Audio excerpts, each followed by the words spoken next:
Hello and welcome to this week's Moviedrone. 1987 Street Smart, which I'm fairly was a massive flop at the cinema and seems to be buried since, which is surprising considering it's a generally decent film set in the New York, although not really filmed in New York, of its time. The real star of this show is Morgan Freeman, who nowadays seems to be stuck in the lazy town of just basically doing playing the same role over and over again. In my opinion, so basically sleepwalking for everything he does, doing the same stuff every time. But people still praise him. Although I'm not so sure about these days. I mean, some recent revelations about Morgan Freeman, which we're not going to talk about here, seems to show that he's another one of those actors that people go, "Oh my God," to these days. But back in the time he was seen as a great actor. Well, not to me, as I said before. The only time I'll safely say I've been generally blown away by Morgan Freeman was in this movie, Street Smart from 1987. Till then, Morgan Freeman was just another actor to me. I mean, just another in my personal opinion, a very lazy actor who basically got lucky.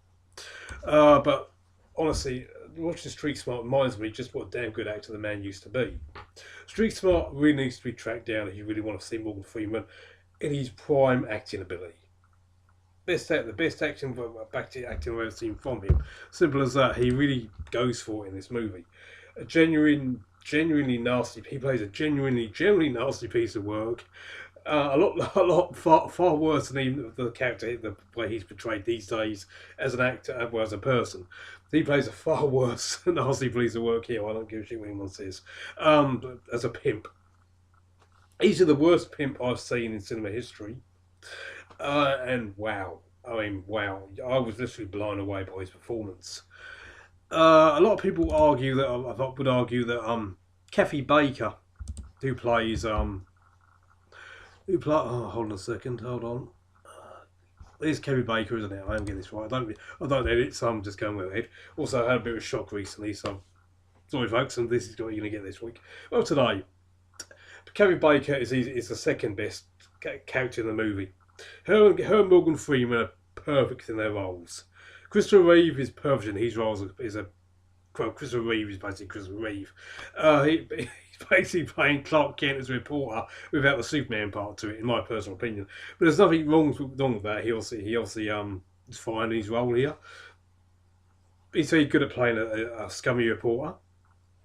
Essentially, he has to get a score of a story. He's not as scummy as some reporters. They could have gone much scummier with his character, but also they were going for more sympathy in what he is actually trying to do. Interesting stuff, as I said. Very interesting film altogether. But really, the movie is all about Morgan Freeman. Morgan Freeman is the main reason why this movie is so good, in my personal opinion. It really doesn't deserve it. This film really doesn't deserve to be buried like it has been. I never even knew the film existed until a couple of weeks ago.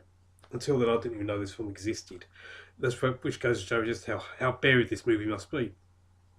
That's been junked simply because it's under the Canon label. And let's face it, people these days imagine Canon are Death Wish. What Death Wish? I'll think of that Death Wish 3 and those types of movies. Junk on the junk level, which is no problem with that. I've no problem with that. I love junk movies. I'm a big fan of the Canon's Canon, to say the truth. But when it comes to a generally decent film, which really should have got more attention, Street Smart from 1987 is definitely that movie. This is the movie that had brought Cannon back. Well, it should have been an Oscar winner. Morgan Freeman at least should have won an Oscar for his portrayal. Or at least Kathy Baker and Morgan Freeman should have won Oscars easily. Kathy Baker for Best Supporting Actress, Morgan Freeman for Best Actor. Didn't happen as far as I'm aware. Which, in my opinion, goes to show that Hollywood can literally fuck off when it comes to who says who deserves to win Oscars and who doesn't. With this case, you want to see really decent acting. Not Christopher Reeve as such, but Kathy Baker and Morgan Freeman. You get that in Street Smart, and that's one of the main reasons why this is a Moviedrone movie. It really needs to be tracked down as soon as. If you haven't yet seen this movie and heard of it, then you want to see a film with genuine grit and darkness, and genuinely frightening performance from Morgan Freeman. generally terrifying performance from Morgan Freeman, you really need to track this movie down as quickly as possible.